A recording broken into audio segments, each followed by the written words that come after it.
Itu pagi musim gugur, seekor burung sedang berdiri di pohon jujube sambil mengoceh. Pohon itu dipenuhi dengan buah jujube merah merona. Kemudian burung sedang terbang ke depan ibu nenek. Sepertinya memberitahu nenek bahwa jujube sudah matang. Nenek melihat ke atas pohon. Dia menanam pohon jujube sendiri selama 3,5 tahun. Dipenuhi dengan jujube merah yang sudah matang. Nenek langsung berbalik menuju rumah sambil membawa keranjang dan mengambil kotak bambu yang sudah disiapkan dari dulu. Setelah mengunci pintu dengan rapat, dengan senang hati, nenek segera datang ke depan pohon jujube. Dengan gembira, dia mulai memetik buah-buahnya. Ternyata nenek adalah seseorang yang tinggal sendirian. Karena putra mertuanya sangat suka makan buah waktu kecil. Dia berencana membawa beberapa buah untuk anaknya. Dia menutup keranjang sebanyak 3721 kali. Lantai dipenuhi dengan buah kurma merah. Mertuanya meremas buah-buah itu di dalam keranjang. Setelah menutupnya, dia mengangkat keranjang dan keluar. Tapi tidak lama setelah itu, cuaca yang cerah dan bersinar tiba-tiba berubah. Angin musim gugur bertiup, sepertinya akan turun hujan lebat sebentar lagi. Saat itu, Landa kecil kelaparan setelah 1 hari dan malam lagi mencari makan. Setelah mencari sekitar 3 putaran setengah, akhirnya melihat beberapa buah liar. Landa segera memetik dan menelannya. Tapi kemudian, ia menemukan buah liar yang lebih besar di pohon. Maka dengan cepat ia mengambilnya. Tanpa ragu-ragu, ia menggigitnya. Ternyata buah itu terlalu kasar, membuat Landa meragukan hidupnya. Landa segera memuntahkannya. Kemudian dibanting keras ke tanah. Si nakal itu melihat bunga dan beliau yang tidak lagi. Dengan semangat yang tiba-tiba, ia mulai bermain lagi. Tiba-tiba angin bertiup. Kemudian hujan mulai turun. Si Landa mengangkat kepala dan melihat langit tertutup awan hitam. Langsung saja hujan lebat turun. Si Landa kecil mengeluh sambil mencari semak untuk berlindung. Sementara itu, angin semakin kencang. Pohon kurma nenek juga tidak luput dari bencana. Bagian halaman juga sudah tidak sanggup menahan. Kurma merah nenek langsung berserakan di tempat angin. Semuanya jatuh ke tanah tanpa sisa. 20 menit kemudian, hujan semakin deras. Air banjir malah melarikan kurma merah. 15 menit berlalu. Hujan deras akhirnya berhenti. Si Landa kecil mulai mencari makanan lagi. Tiba-tiba ia menemukan satu kurma merah di genangan air. Saat kelaparan, ia segera mengangkatnya. Dengan rasa takut, ia tidak langsung menelannya. Melainkan ia mencoba sedikit dulu, menemukan bahwa kurmanya sangat manis. Kemudian langsung menelannya. Setelah merasakan manisnya, dia mulai mencari di sekelilingnya. Tak disangka, di semak-semak penuh dengan kurma yang enak itu. Kepiting langsung menuju arah itu, melihat kerumunan kurma di tanah.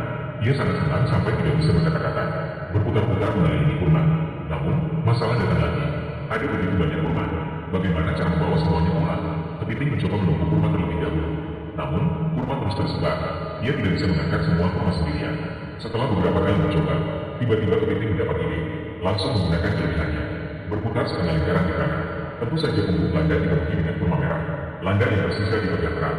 Bahkan kakinya pun digunakan. Tidak lama kemudian, bertemu dengan kakak burung pelatuk. Burung pelatuk sangat penasaran dengan Landa. Dari mana kau dapatkan begitu banyak kurma merah?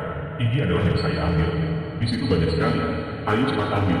Mendengar kata-kata tersebut, burung pelatuk menggelengkan kepala. Karena burung pelatuk hanya suka memakan serangga kecil. Tiba-tiba burung gagak tadi datang menghentikan jalan Landa. Ia memberitahu Landa, kurma-kurma ini punya pemilik. Karena angin kencang membuat kurma terjatuh ke tanah. Jika nenek tidak menemukan kurma-kurma ini, pasti akan merasa khawatir. Pepatah kuno mengatakan jika tidak bertanya dan mengambil, itu adalah mencuri. Nenek juga mengandalkan penjualan rumah untuk mencari nafkah. Landa mendengar bahwa dia pun tidak tahu itu adalah milik nenek. Hatinya sangat bersalah, maka ia menjatuhkan semua buah kurma ke lantai. Namun setelah berpikir sejenak, Landa merasa perlu melakukan sesuatu lagi. Maka ia segera memasukkan kembali buah kurma ke tubuhnya.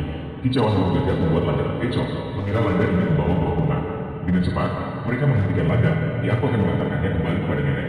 Baiklah, perbuatlah yang benar. Kita pergi bersama-sama. Ternyata, Landa kecil ingin mengantarkan buah kurma kepada nenek. Tak lama kemudian, mereka tiba di bawah pohon kurma. Melihat buah kurma yang berserak di tanah, hewan-hewan kecil merasa iba sekali. Kalau saja ada yang menemukan dan mengambilnya, nenek pasti akan sangat sedih.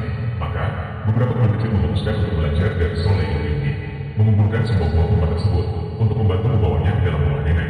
Namun, ketika mereka sampai di pintu tertutup rapat, bahkan terkunci. Hal ini membuat burung pelatuk panik. Io berputar-putar. Mereka berencana untuk bekerja sama dengan Iqbal, kemudian membawa kurma masuk ke dalamnya. Namun setelah berusaha sebentar, mereka masih belum bisa menggali. Akhirnya, burung pelatuk cantik mendekati jendela kertas. Masuk dengan cepat, hampir saja membuatnya masuk ke UPD. Beruntung saja, Gagak membantu menendangnya keluar tepat waktu, sehingga ia menyelamatkan nyawanya. Maka mereka mulai memanfaatkan lubang di jendela untuk mengangkut buah kurma ke dalam. Hewan-hewan kecil tersebut menjadi pekerja pengangkut alami. Meskipun Landa kecil juga berusaha keras membantu, namun karena tidak bisa terbang, ia hanya bisa merasa cemas. Maka si Landa bertanggung jawab untuk membawa kurma ke depan jendela. Gagak dan burung pelatuk melemparkan kurma ke dalam. Kemudian mereka menemukan cara yang lebih baik. Burung pelatuk melemparkan kurma ke ekor gagak. Gagak menggunakan keahliannya. Kemudian memasukkan kurma kembali. perjalanan seperti ini, kecepatan meningkat cukup signifikan. Dengan cepat dan terampil, kurcaci cedera yang diangkut oleh Landa sudah semuanya dibawa masuk. Dengan cepat, Landa pun mendapat ide brilian. Tanpa ragu, ia merobek daun talas di belakangnya. Dengan cara ini, ia bisa mengangkut lebih banyak kurma merah. Tak bisa dipungkiri, alam memang menjadi guru terbaik. Akhirnya hewan-hewan itu sibuk bekerja setengah hari, mengambil semua kurma merah yang jatuh. Sudah pada saat saja, nenek pulang. Ketika melihat pohon kurma yang tumbuh, hatinya hancur. Ketika pergi, semuanya baik-baik saja. Bagaimana bisa hanya setengah hari? Ternyata tidak ada satupun kurma merah di pohon. Meskipun dijatuhkan oleh angin kencang, seharusnya ada kurma merah di bawah pohon. Tetapi di bawah pohon tidak ada satupun kurma merah. Mungkinkah kurma merah dicuri? Nenek menjadi sangat sedih sejenak.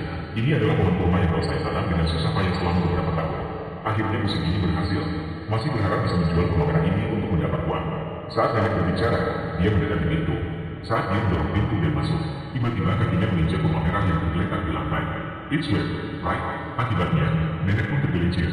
Untungnya tidak terluka parah.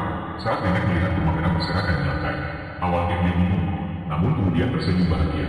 Siapa yang membawakan ini untukku? Bagaimana aku bisa berterima kasih dengan cepat? Melihat ekspresi bahagia nenek, hewan-hewan kecil juga senang. Mereka juga merasakan kegembiraan membantu orang lain. Ini adalah film animasi lokal yang berkualitas dari 66 tahun yang lalu. Meskipun hanya berlangsung beberapa menit, namun film ini mengajarkan kepada anak-anak untuk menggunakan kelebihannya dan melakukan sebisa yang mereka bisa, mengakui kesalahan dan belajar membantu orang lain dengan senang hati.